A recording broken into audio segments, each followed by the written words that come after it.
बांके बिहारी लाल की। आवाज कमजोर है, लगी नहीं कि पिंडार्थू वाले बोले हैं। एक बार दोनों हाथ उठा करके बोले, बोलो बांके बिहारी लाल की। क्योंकि मैंने कभी यूं लिखा, आज तो बहुत पवित्र मंच है। भगवान कृष्ण जिनकी लीलाएं इतनी अद्भुत हैं कि अगर किसी एक लीला को भी हम आत्मसात कर लें तो ये जीवन कल्याण के समतुल्य हो जाता है। कोई एक भी लीला उसको अच्छे से अगर ग्रहण कर लें, क्योंकि जैसा आचार्य श्री बता रहे हैं, प्रत्येक लीला के दो स्वरूप एक साथ चलते हैं। श्लेष है भगवान कृष्ण का जीवन। श्रीमद् भागवत इतनी सहज नहीं है कि कथाओं में समा जाए। जहां इसमें एक तरफ गीता है तो दूसरी तरफ महारास भी है, एक तरफ ज्ञान है तो एक तरफ स्नेह है, प्रेम है, अगाध सागर है।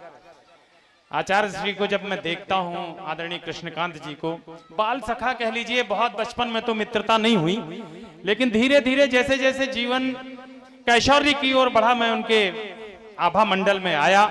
और आज के 2-5 साल पहले के कृष्णकांत जी और आज के आचार्य कृष्णकांत जी में जमीन आसमान का अंतर इसीलिए है क्योंकि इनके हृदय में श्रीमद् भागवत की स्थापना हो चुकी है। इसमें गीता का ज्ञान भी है और महाराज का प्रेम भी है। इसलिए चाहता हूं आचार्य को प्रणाम एक बार तालियां बजा करके करें।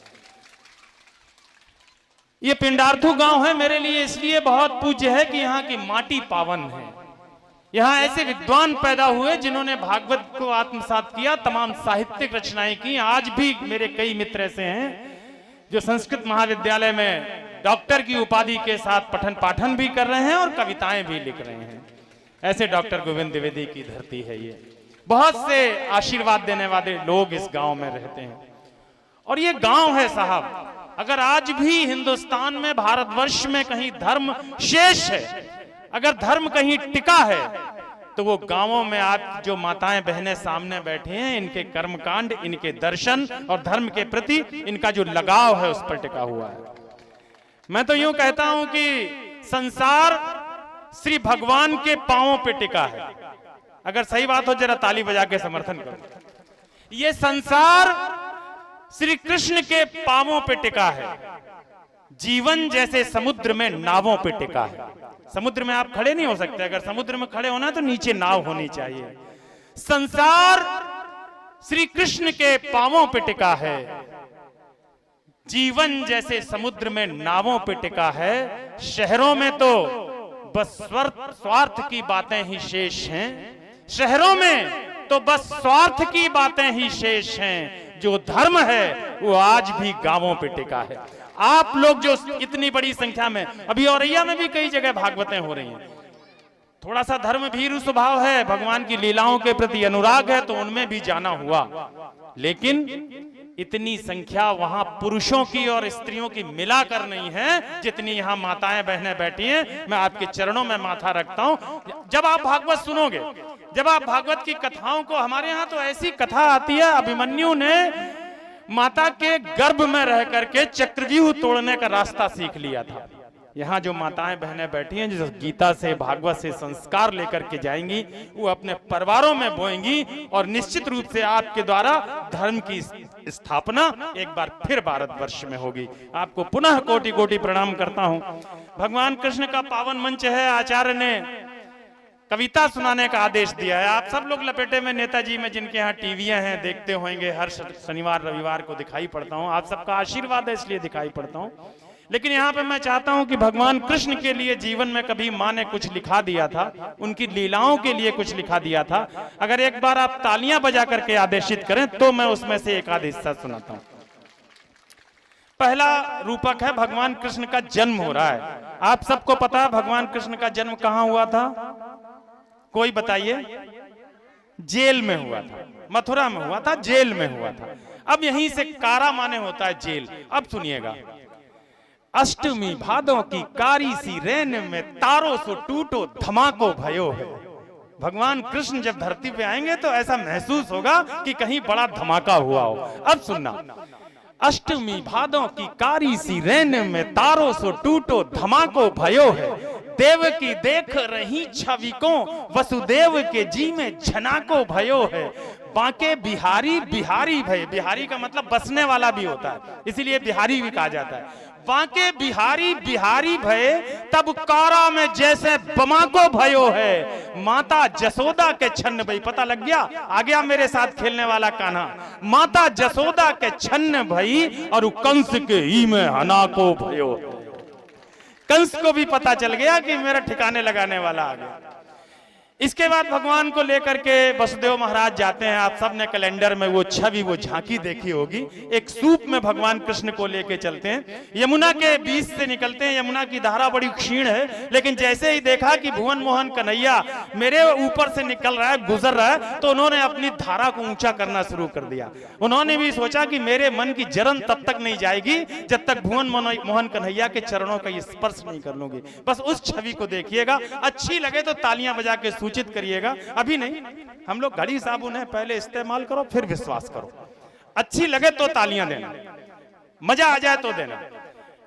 वसुदेव जी लेकर के गए हैं और गोकुल में माता यशोदा के पार्श्व में कन्हैया को लिटा दिया है और वहां माया पैदा हुई है। तो माया नामक लड़की को लेकर के आते हैं, जो फिर पूरी लीला चलती है। आचार्य श्री आपको सुनाएंगे, मैं तो कविता सुनाता हूं। विश्व के भार उठावन हार को शीश पे देव उठाए चले हैं। आप सब ने कैलेंडर में झांकी देखी होगी। आंखें बंद करके उस दृश्य का स्मरण करिए। अगर वसुदेव जी की वो कृष्ण भगवान के बाल रूप की झांकी मन में आ जाए तो तालियों से सूचित करना। विश्व के भार उठावन हार, जो पूरे विश्व का भार अपने कंधों पर रखते हैं। गीता में जो उद्घोष करते हैं, योगक्षेम वहम्यहम्, संसार का जितना भी दुख कष्ट पीड़ा सबका वहन करने वाला मैं बैठा हुआ हूं। ऐसे विश्व का भार उठाने वाले को विश्व वसुदेव लेकर के चलते हैं। विश्व के भार उठावन हार को शीश पे देव उठाए चले हैं। पाए पखार कलिंदी रही तहां शेष जू छत्र लगाए चरे। माता जसोदा अचेत परी तिन्हें सिद्धात शीस नवाए चले हैं। सोच रहे हैं मनी मन कि बांके बिहारी जन्म तो देवकी के गर्भ से लिए हैं। संसार की वो असीम शक्ति गर्भ में तो देवकी के आई, लेकिन यशोदा मां तू सौभाग्यशाली है। बाल लीलाओं का सुख देखने का सौभाग्य तेरे जीवन में आया है, इसलिए मैं तुझे प्रणाम करता हूं।